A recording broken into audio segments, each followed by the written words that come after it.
On Friday, Governor Kelly joined Kansas Department of Corrections leaders to celebrate the opening of the state's first substance use recovery work release unit within Kansas prisons. The East Campus at Lansing is a 200-bed minimum security unit providing a comprehensive reentry program, and it's aimed at breaking the cycle of addiction through cognitive behavioral instruction while preparing residents to reenter society with work goals and life skills.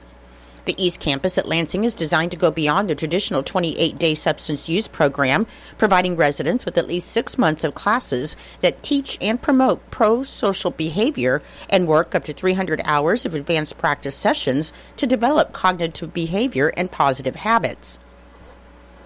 Pathway for Success is the name of the Kansas Department of Corrections strategic plan that provides residents with opportunities to be successful upon reentry into their communities.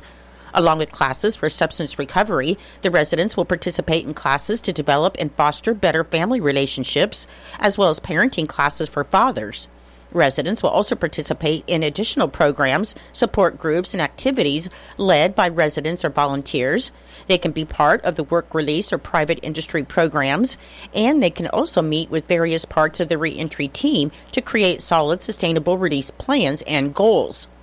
To be eligible for the program, a resident must be at a minimum custody level, have less than 5 years remaining to serve out of their time, not be managed as a sex offender, have moderate or high risk in substance use, a strong desire to overcome an addiction, and a willingness to participate in programming or work as assigned.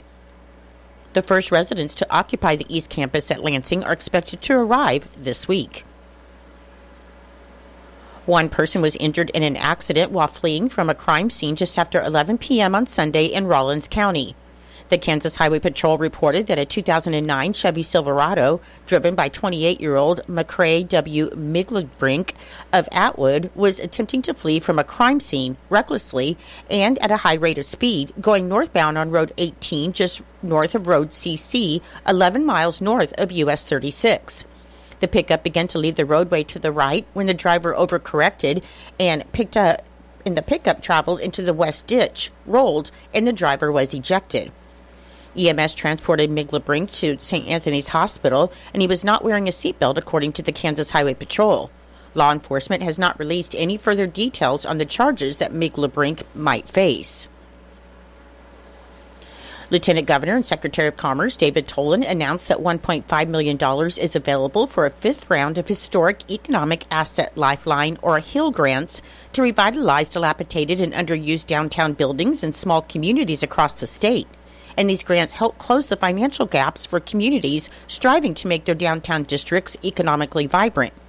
Since Commerce launched the program in 2021, nearly $5 million has been awarded to fund 87 different community projects throughout Kansas.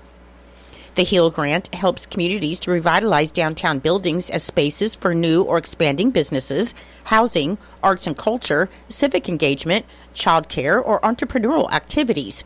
And the submitted projects must show potential to be economic drivers of their communities and demonstrate that the space will be occupied by the end of the project. The application will open on November 1st and close on January 31st, 2025, with the awardees being notified in April. Communities that received HEAL grants in spring 2023 or fall 2024 are not eligible to apply for this round of funding. A virtual webinar about the specifics of the program is scheduled for 3:30 p.m. Monday, November 4th, and registration is required for the webinar. A Zoom link will be provided after registration is completed. For more information about HEAL grants, the webinar, and the online application, you can visit kansascommerce.gov/community-development/HEAL. In Nebraska news, on October 23rd, the Chase County Sheriff's Office responded to a domestic assault call in Juanita, Nebraska, and after an investigation by Sergeant Justin Mueller, it was discovered that the suspect, Brandon O'Neill, had fled the scene before law enforcement's arrival, after an encounter with the victim, which included the endangerment of an infant. According to the Chase County Sheriff's Office, O'Neill denied her the ability to leave the house or call for help, and there was a firearm involved. The victim managed to escape the next morning and seek help. According to Sergeant Mueller, he searched for O'Neill northwest of Champion, where he was supposed to be working. However, O'Neill failed to show up for work that morning. Sergeant Mueller then located O'Neill at the intersection of 321st Avenue and 736th Road, driving a four-door white Chevrolet pickup. Sergeant Mueller attempted to make a traffic stop on O'Neill, who fled at a high rate of speed east on 736th Road. With the speeds reaching 100 miles per hour, Sergeant Mueller continued to pursue, and another deputy posted up further east on 736th Avenue, attempting to deploy stop sticks, but was unsuccessful when O'Neill turned onto a trail road, continuing his high speeds. During a high-speed pursuit on the unpaved roads at one intersection, O'Neill nearly collided with another vehicle, and he was eventually stopped and arrested. According to the Chase County Sheriff's Office, O'Neill was transported to the Lincoln County Jail, where he was booked for several charges, including domestic assault, false imprisonment, possession of a firearm to commit a felony, flight to avoid arrest, willful reckless driving, child abuse endangerment, and multiple traffic infractions. O'Neill's bond for the new charges has been set at $50,000, 10% of which would be needed to be released, along with various conditions. A former Nebraska prosecutor was sentenced on Friday after being convicted of a third DUI. 49-year-old Oliver Glass was sentenced to 30 days in jail and ordered to pay a $1,000 fine, and Glass's driver's license was also revoked for 5 years.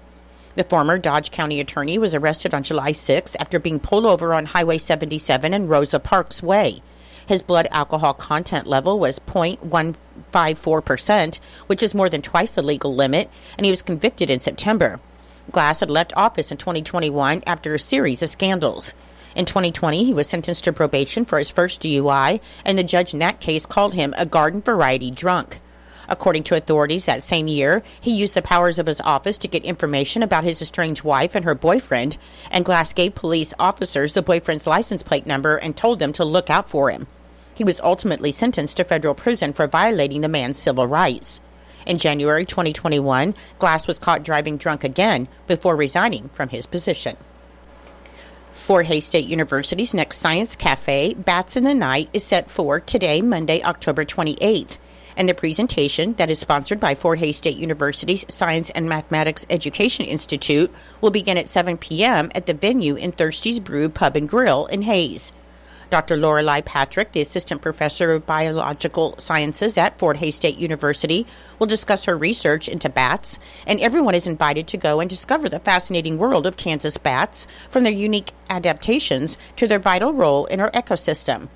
Science Cafe presentations are free and open to the public, and anyone with questions can contact Carrie Rodler at 785-628-4743 or visit fhsu.edu.